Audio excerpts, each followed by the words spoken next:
I don't know if I'm allowed to say this in public yet, and I'm trying to see my manager's face, but I can't see it. So there is a country that has asked for translation rights. I'm not gonna say which country it is yet because the deal hasn't been signed off yet, but it's gonna blow people's mind because of all the countries in the world that you'd think would be the first country to want to translate my book, this would be pretty far down the list.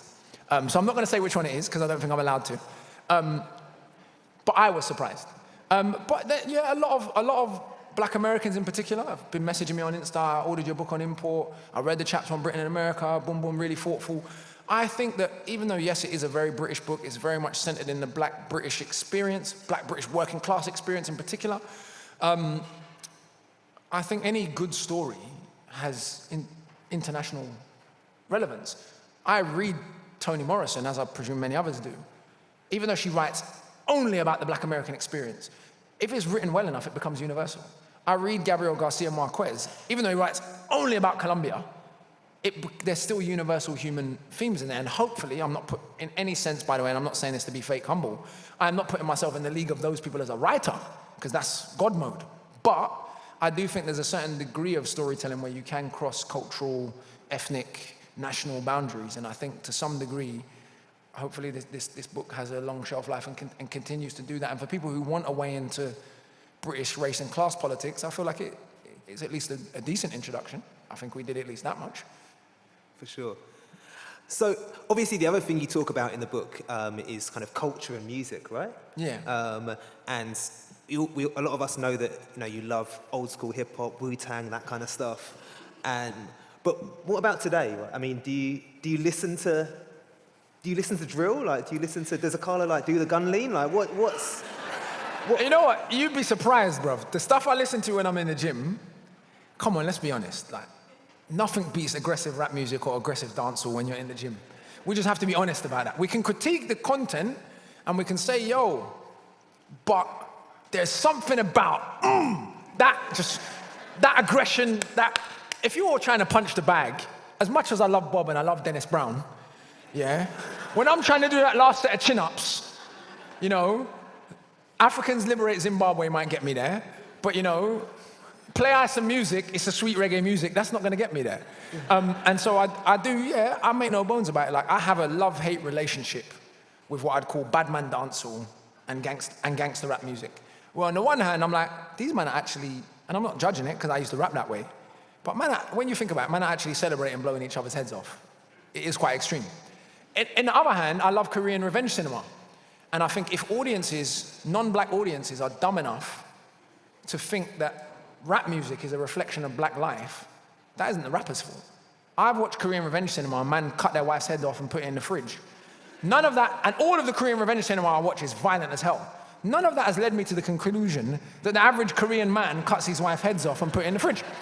So I think this forced representation of black artists is also unfair.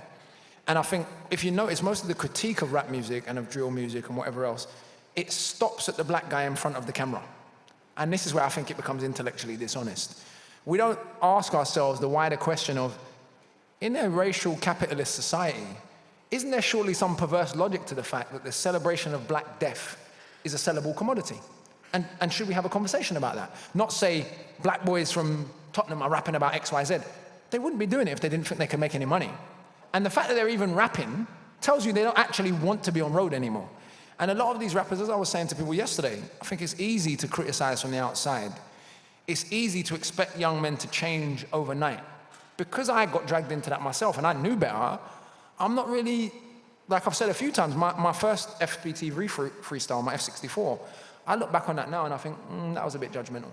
And the reason why I feel that way is because I'd been in Brazil for like 5 months, and life in Brazil was so messed up that I just thought, life in England's easy, stop being stupid. And I came back with that mentality, but what does a youth in Tottenham whose brethren's been stabbed on the way to school, how does the fact that it's worse in Brazil help him deal with that? And so I feel like we all go through phases, and I went through my sort of hippie, judgmental phase and then came out of it. And I feel like a lot of these rappers are doing stuff behind the scenes that people wouldn't even know they're doing that are very, very difficult. As I keep pointing out to people, for gigs, a Peckham man, to take 6'7", the biggest drill crew in Brixton, on tour with them all around Europe, that's not a small step politically. It don't seem like nothing to people who are not in that world, but for people who know what's gone on between those two neighborhoods for the last 30 years, they'll know, like, That's a big peace movement, even though men are not saying publicly, look what I'm trying to do. Look, I'm trying to make peace between Peckham and Brixton. No one's going to give it that big statement like that. But that's the effect of it, in a sense. And there are difficulties behind that. A lot of beefs, I know firsthand, are being put aside because man don't want to fuck up the money now. And so it's like, do the whole criticism. If men are rapping a certain way, but their friends, their brethren, their cousins, their mum, they're changing lives of entire families, in a way. Do you think Wretch's kids are going to have the same upbringing Wretch had? Of course they're not. Wretch's kids are rich kids. They're going to have a lovely life. And Wretch is just one of many. And so I think that there is a bigger conversation that is a private conversation. I do not feel that someone like me, because this is what a lot of people want me to do, who are not from our world, who don't understand the genre. They want me to sort of come out against them, man. I'm like, that's too simple and that's too idiotic. Like, I ain't got friends who've done all the things they're talking about, or uncles even. So I feel like there's a middle ground where what I tried to do when I came back out with Fire in the Booth and everything else is rap about books aggressively. Do you know what I mean? I'll punch you in your face if you make me, but I'd rather encourage you to read a book.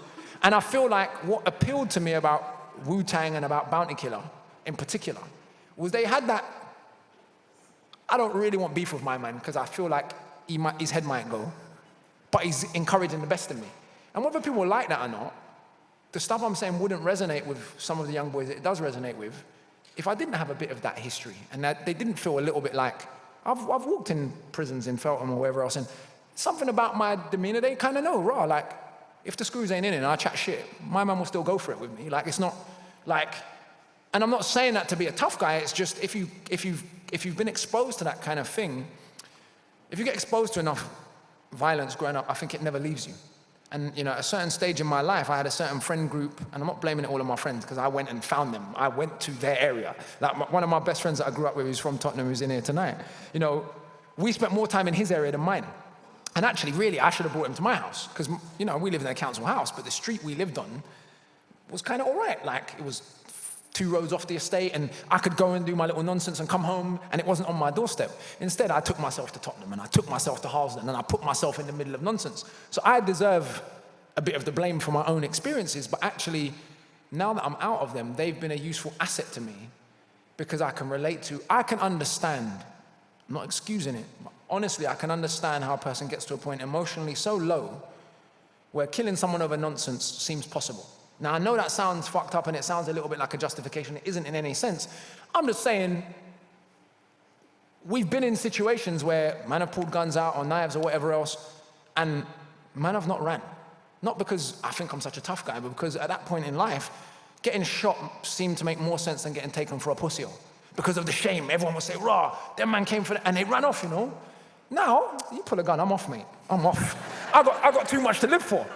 But at 19, it seemed viable. And so I just feel like, yes, we can criticize drill, we can criticize rap music, we can have a conversation, but I think it has to be a much wider and broader conversation than the one that is often had.